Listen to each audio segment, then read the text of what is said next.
So I'm super excited to announce our next speaker, Shaleena Tareen. She is here with us as a first-time presenter, and I'm super excited about that. She's been in the field of early childhood education for over 25 years, during which she has been a preschool teacher, owned and operated her own child care center, conducted parent and me classes, and directed private school and Head Start programs in LA, California. She has a bachelor's degree in business and is also a Montessori certified educator, which is so cool. And she speaks 3 languages and is an ASL signer. That is all in just what I said, truly amazing. We are so honored to have her with us today. Shaleena is the author of The Learning Steps, a book about growth mindset for young children, and has also written parenting articles for the LA Parent magazine. She is the founder of Childhood Matters, a company that advocates for the mental health of young children. She is extremely passionate about early childhood programs and curriculum and its significance on the development of young children. So I am super excited to have you here with us today, Shaleena. So the floor is yours, and everyone sit back and have a great time. Thank you so much for the introduction. Hello, everyone. Thank you so much for being here today. I will be talking about supporting children's mental health in the classroom today. We, as you know, need to address this more than ever today. And the earlier we begin to do this, the better it is. But before I begin with the presentation, I just want to share a little bit about my journey from being an early childhood educator and a director in the field to becoming an early childhood mental health advocate, and then finally founding Childhood Matters. As we all experience this day in and day out, children in our care experience a range of emotions, right? Many tied to their own personal experiences in their lives.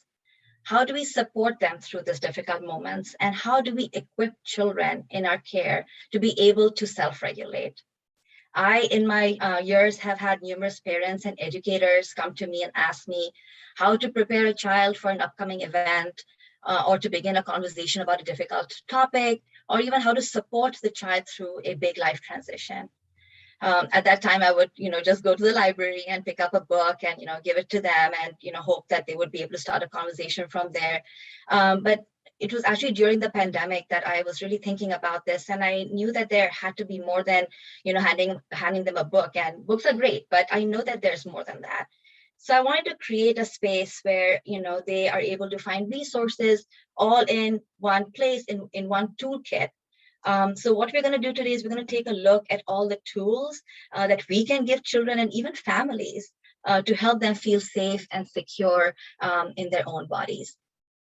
So let's take a look at the objectives that we are going to be looking at today. We are going to try to understand what early childhood mental health refers to. We're going to explore ways to support children's mental health in the very early years. How to help children manage big emotions through using coping strategies, and then using play, mindfulness, ecotherapy, bibliotherapy, sensory integration, and art to help children cope with their big feelings and their life transitions. So what is early childhood mental health? Early childhood mental health refers to the social, emotional, and behavioral well-being of children from birth to 5 years. Some examples include anxiety disorders, ADHD, autism spectrum disorder, depression, mood disorders, even eating disorders, and PTSD. Of course, it's going to look a little bit different, in each child. It depends on the individual child themselves, their family, their community, where they come from, and of course, their culture as well.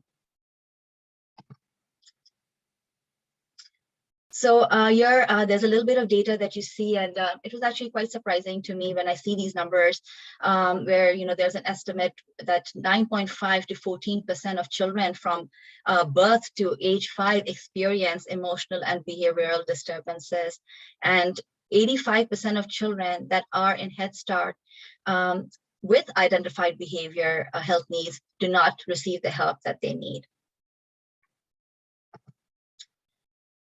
We see a list right there of early childhood mental health providers, and many of us today here are in the ECE field. Are you surprised to see that you're on a list of a mental health provider along with psychologists, policymakers? Well, we are on that list, and along with families, we are actually the first identifiers. We then partner with all the others that are on the list to get children the services that they need and then support their treatment as best as we can.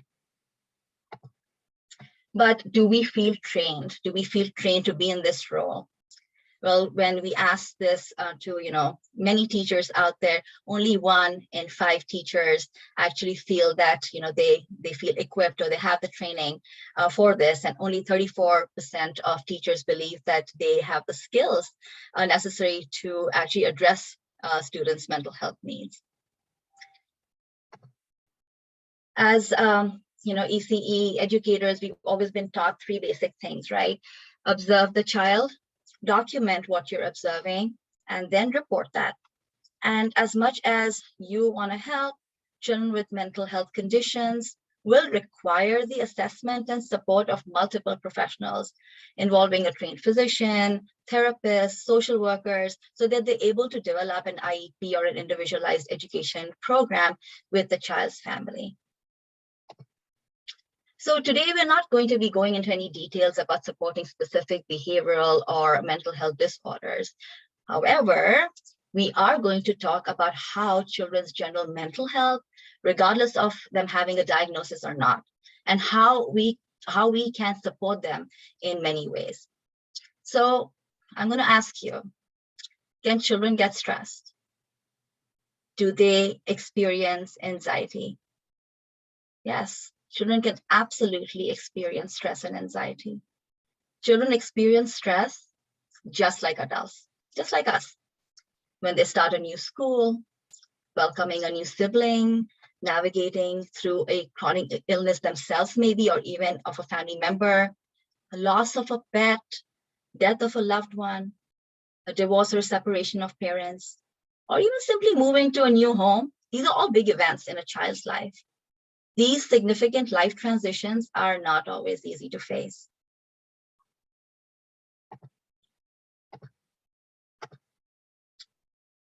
Observing the behavior of an anxious child is like looking at the tip of an iceberg.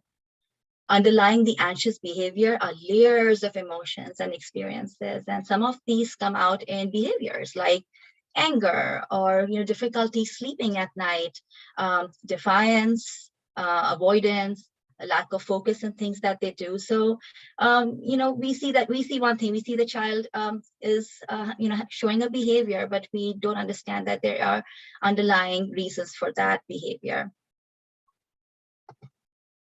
So we're going to watch a video right now, and this video defines mental health and well-being and highlights the importance of good mental health in the early years.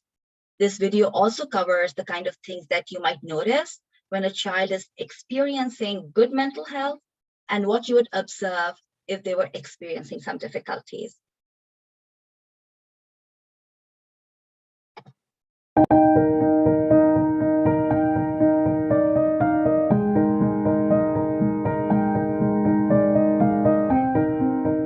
Early childhood mental health is described as a young child's ability to experience, regulate and express their emotions, form close and secure relationships, explore their environment, and learn. They do this in the context of their family, community, and cultural experiences. Children who have difficulty managing their emotions, exploring their surroundings, and building positive relationships are more likely to experience greater challenges throughout their lives that may persist well into adulthood. Early childhood mental health it's almost surprisingly important in the early years, because it's a foundation for so much of what constitutes emotional health and social well-being thereafter. It's a really critical developmental period. So they're moving from the world of their very intimate social relationships within their families to a much wider world, and that's where it all starts. The early years set children up for the rest of their life, and there are very key experiences that children need to have early on in order for the right connections, if you like, to develop which lay the foundation for later functioning throughout childhood and into adulthood. And so the brain grows incredibly rapidly in the first few years and it's quite extraordinary how much is going on in the brain in the early years. So how do you know when children, their families and early childhood educators are experiencing good mental health? I think it's a question often about participation. So when children are doing well in terms of their mental health, they're really engaged in the environment that they're learning. So they start the day and you notice that the child has actually got energy. They're connecting. They connect with other kids, they connect with teachers or the educators that they're interacting with. So, and then you also notice that through the day, they manage the ups and downs of things. The early childhood years and having good mental health, it's a time when so many of the foundations of a child's life are being set down. So you want a child's early experiences socially, for example, to be ones where they can start to form friendships. They can work out how to resolve the challenges of sharing, of sharing friendships, of working together. Those early experiences are foundations for children being able to go on and make and form good friendships as they get older. They're learning about all the strong emotions they have within themselves, all the different emotions they have in themselves, the changing emotions they have within themselves. So they're starting to make connections between their feeling inside and the language they can use to describe that. And that process is a really critical process because it helps a child to understand in their mind and their brain what's happening inside in their emotional world. But those early experiences really lay foundations for a child's expectations about what life will be like and really start to foster their way of relating to people so that they actually they trust that teachers will look out for them and care for them and nurture their needs and show them the joys of the things happening around them. And I think those early years, those foundations are just really, really key for setting them up for what will happen in the next few steps. If we've got a good, safe, secure environment that provides challenge and interest to a child, we can see good mental health in the child by seeing that they are open to new things without becoming too overwhelmed, that they can calm down with some help. A 6-month-old baby needs a lot more help than an 18-month-old. They can use the supportive relationships to help them calm down without becoming overwhelmed. So what that means is that anything we do in the early years that actually promotes any of the different facets of children's development is going to have lifelong implications for their positive development and growth, but also the absence of intervention is where you often see the foundations for problems. And the absence of intervention means that you're missing some fantastic opportunities. And when I talk with families, I always talk about the idea that if you get involved early, it's a time when you can quite easily shift children off a pathway where they maybe were heading down the pathway towards mental health difficulties. But it's a time when a little bit of change, a little bit of tweaking in the way parents and carers and early childhood educators are working and interacting with a child can lead to some really quite different ways that the child might react and respond. When early childhood educators are mindful of children's mental health, then the decisions that they make every day, which are numerous, start to be informed by that knowledge. So they start to be able to make a decision around routines and arrivals and group times and experiences inside and outside that have, if you like, a flavour of supporting children's mental health. Those decisions start to be shaped by our mindfulness of the way that children experience them through their emotions and their social interconnections. And in all of those decisions, elements of belonging start to be manifest. And that means that it becomes very real for children and it becomes something that they embed into their daily practice and their daily encounter of the life that they're leading.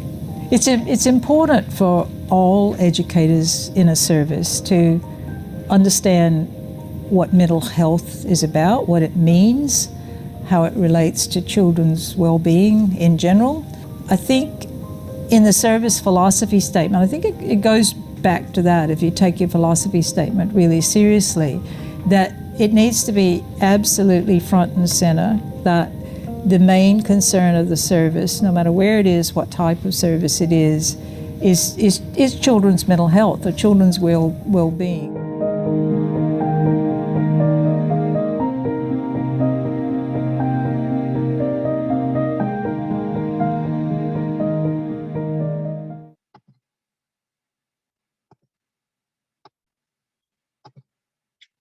Okay, so how do we best nurture young children to thrive in the world, especially at a time in history when they're experiencing so much trauma around them?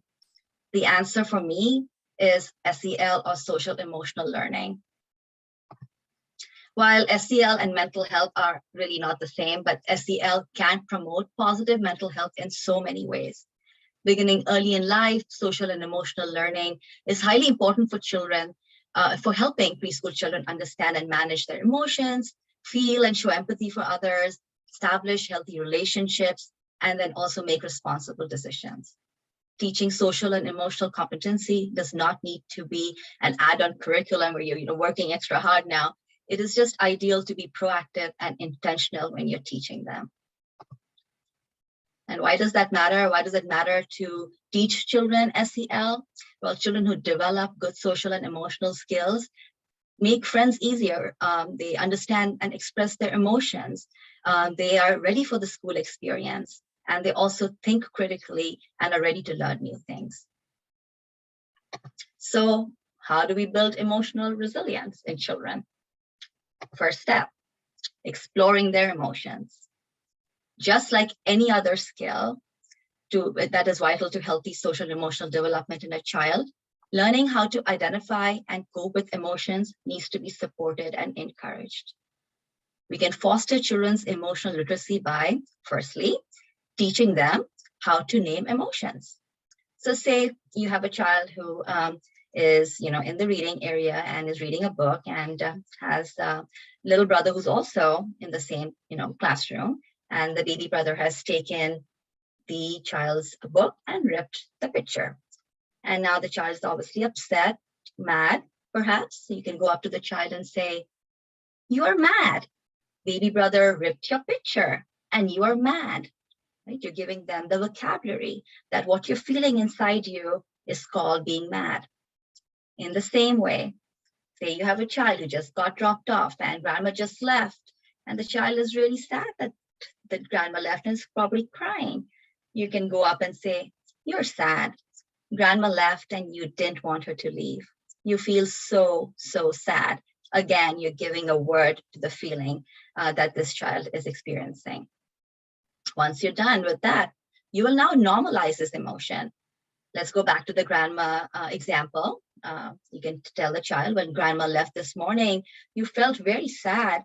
You kicked, you cried, you wanted grandma to stay and play with you. Everybody feels sad sometimes.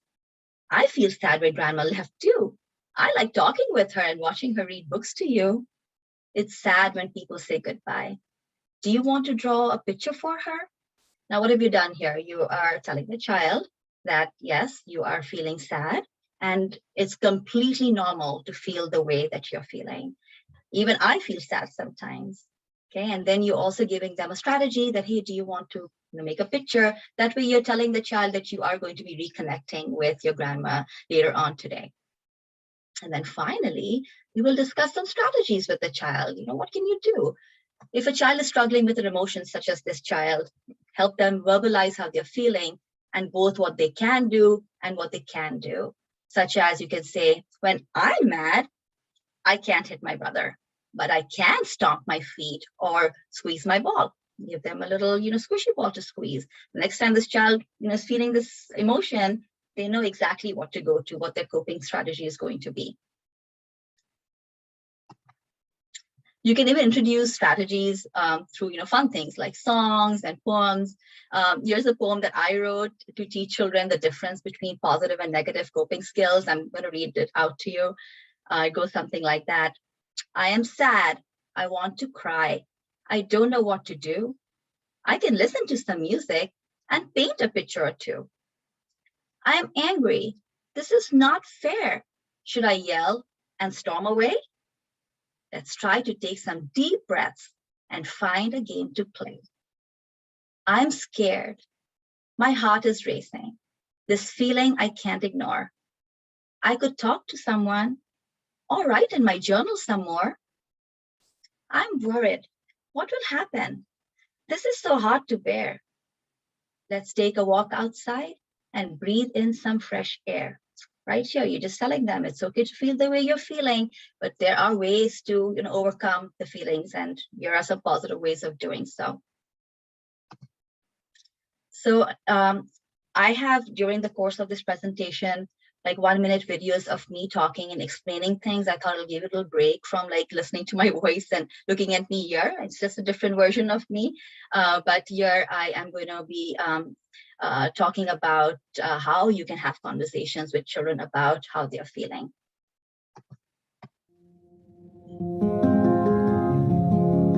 Let's talk about feelings today. Children, particularly young children, do not have the experience or the vocabulary to express exactly how they are feeling. So let's try to help them out. Try associating feelings with colors. For example, green when feeling scared and worried, red when feeling mad and angry, blue when feeling sad, and yellow when feeling happy. Ask your child, what color are you feeling today? Where in your body are you feeling this color? Ask them how big is their feeling. Is it as big and tall as a mountain? Is it medium-sized like a chair? Or is it as small as a button? Ask them if they could touch their feeling, how would it feel? Would it be soft or would it be hard? Would it feel bumpy or prickly or swirly? Ask, what else would you like to say about your feeling today?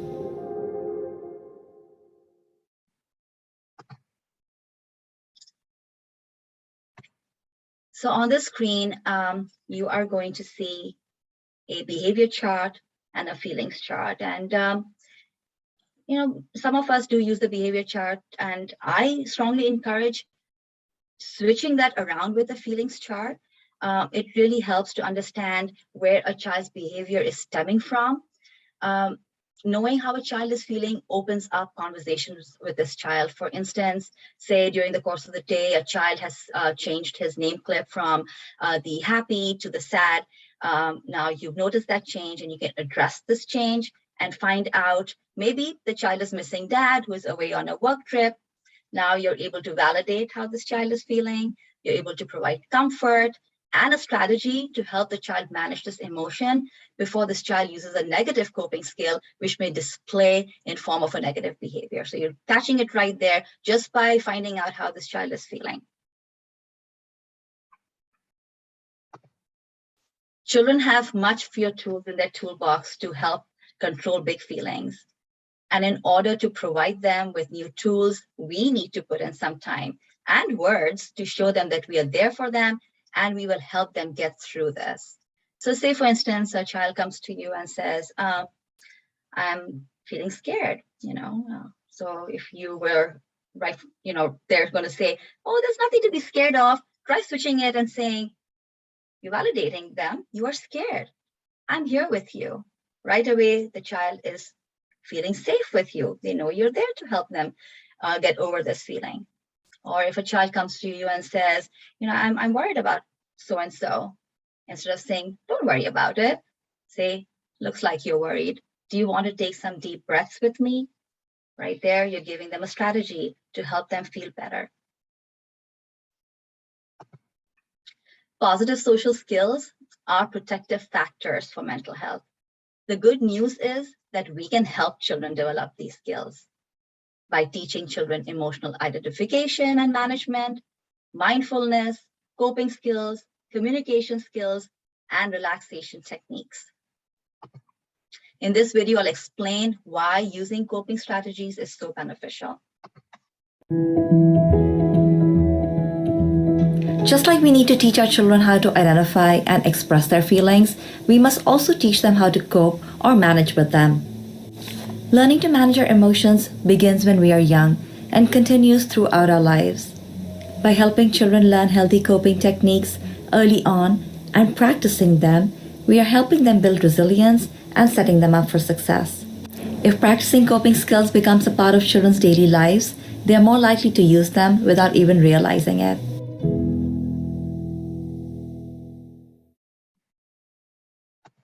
Yep, those coping skills just come automatically then, it's just become second nature to them. Children will experience a variety of different emotions as they live and play in the world. They need coping skills to help them manage their feelings in a safe and healthy way. But there's no one-size-fits-all strategy, right? Not all skills will work for all children that are in your classroom, or not one strategy will work every time. That's the strategy that will work will always be different. It'll depend on the emotion the child is feeling, where they are they in the classroom, are they out at the playground, even from home to a restaurant, a field trip, and of course their personal preference. Children prefer one coping strategy over another one. So we're going to dive into a coping strategy that I love using, which is mindfulness. But before we do that, we're going to do a quick little mindfulness activity amongst ourselves. So for that, if you have a paper and pen close to you, grab that. If not, totally okay. You can totally use your finger and use your palm as the paper. Okay. So what we're going to do here is we are going to take the piece of paper and pencil or pen, or even your hand and your finger. You will start with putting your pen in the middle of the paper, and you will take deep breaths in and out. As you breathe in, you will draw a line. Just keep the pen glued to the paper, and as you breathe out, you will draw another line. So it's kind of continuous, but it can go in any direction as you breathe in and out. Remember, as you breathe in, think of happy and peaceful thoughts, and as you breathe out, let go of any negative emotion you're feeling. Okay, so we're going to do it for about 30 seconds. You can use your finger, like I said, or you can use your pen and paper. So let's get started.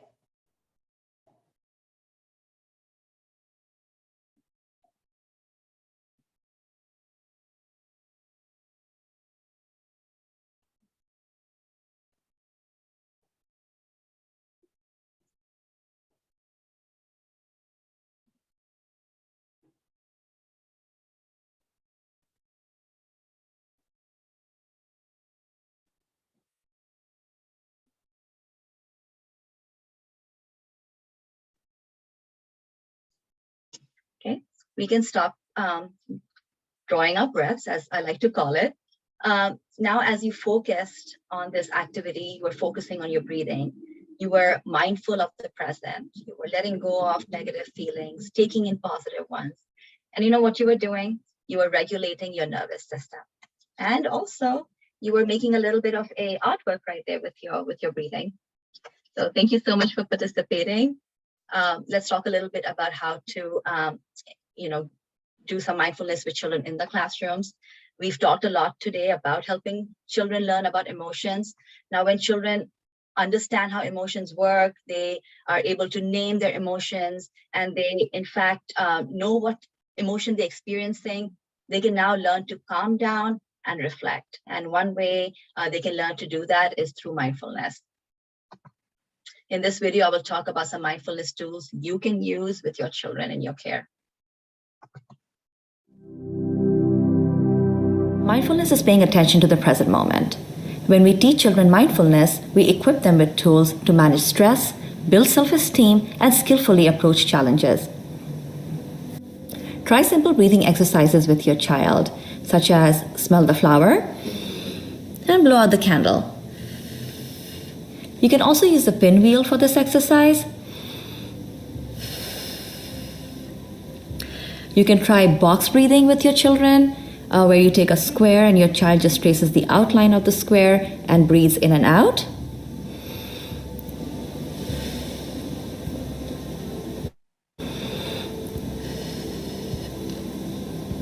Read mindfulness books with your children, such as I Am Peace or ABC Mindful Me. These are great books.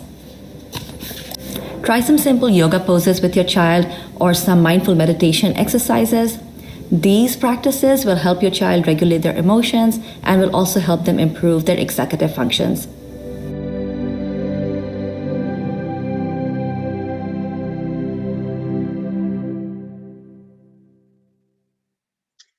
I also love using bubbles as a way to teach children how to do that deep breathing.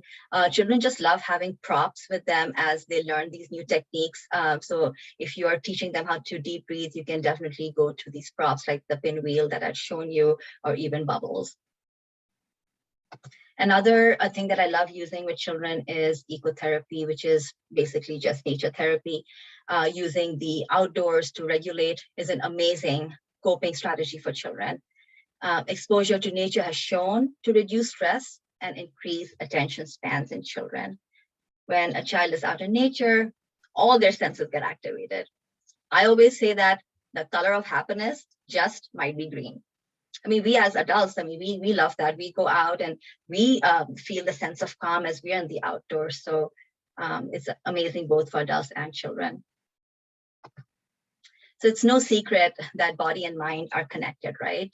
Time spent outside has positive effects on our physical and mental well-being. This leads to better mental health outcomes in children. Ecotherapy gives children exposure to vitamin D, an open environment outdoors where they can be themselves, they can really express themselves freely. And the way that nature helps them in so many ways, I've just put down 6 right here. It helps them release stress. It really restores their attention, helps them develop self-discipline, builds confidence. You know, they're taking risks out there, jumping off something, climbing other things, increases physical fitness. Children are on the screen so much now. When we let them go out, they're actually, you know, using their gross motor skills. Also, nature settings do promote creativity, right? The nature is our playground. There's so many experiences that the children can gain just by using materials that are offered by nature. Some things that you can do when you're outdoors with children is go for a nature sensory walk or an outdoor scavenger hunt. Even take books outside or your painting activities, give them rocks to balance, practice outdoor yoga and meditation, even gardening. The children love to plant, watch the plants grow, water them. One thing that I love using is grounding exercises outdoors, especially, you know, when you are, say, your children are getting dropped off in the morning and a child is experiencing separation anxiety and you're in the playground. You can do a grounding exercise like the rainbow grounding. Oh, what are 5 things that you can see around you that are red? What are 4 things that are yellow that you can see around you? So just going through all the colors and letting them identify, great distraction and great coping mechanism. You can also do the very basic grounding exercise with the 5 things you can see, 4 things you can hear, 3 things you can touch. So these are different things that you can use outdoors with children to really center themselves.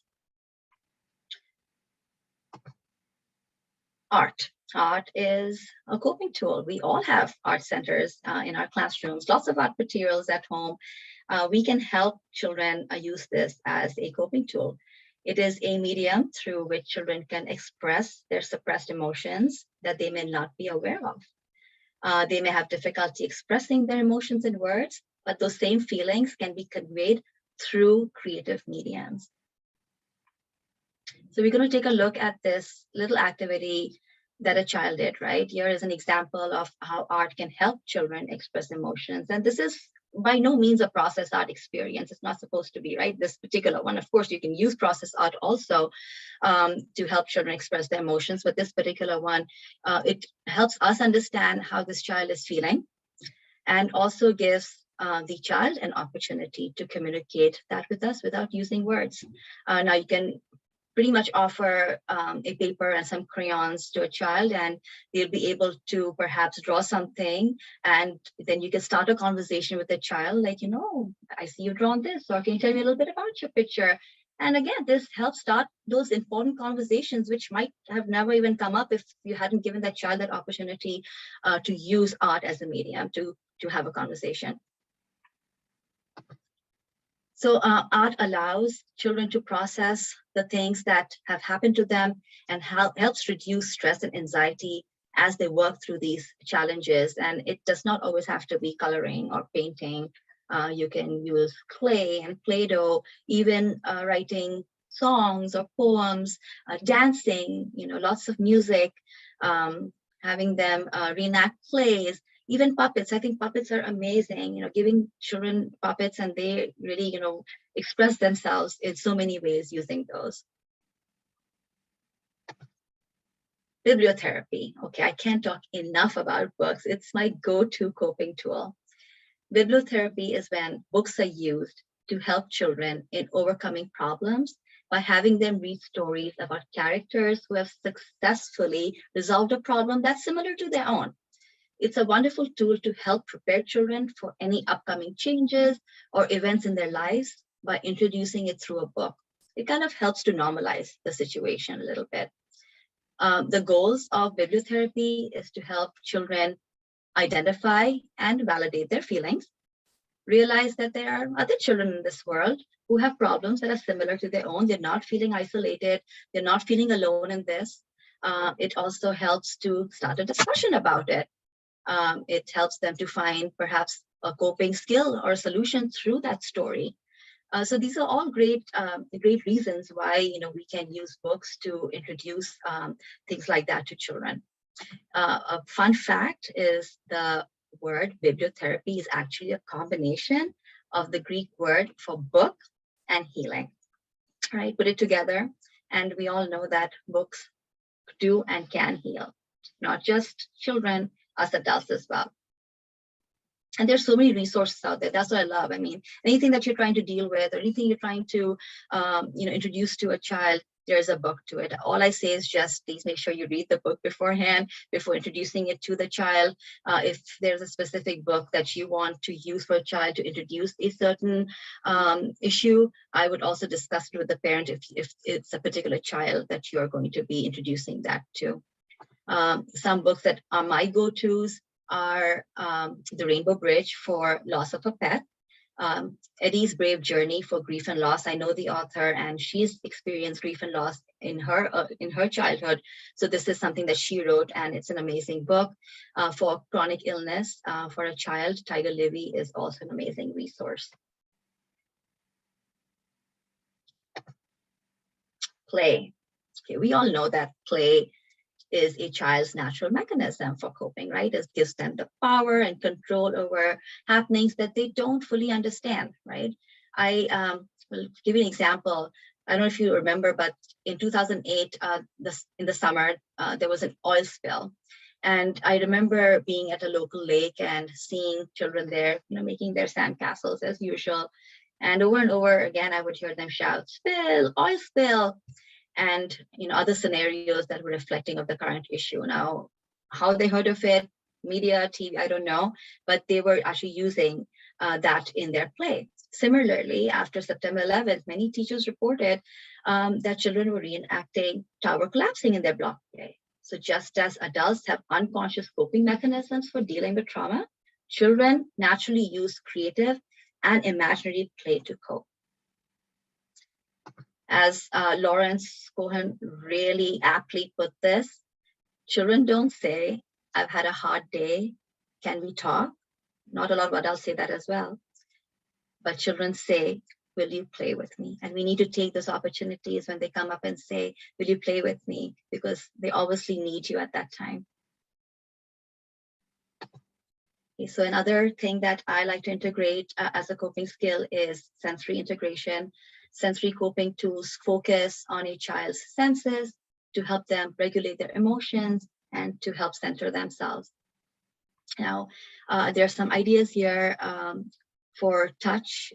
You can use the mermaid fabric, the sequences that you can kind of roll back and forth. Children love that.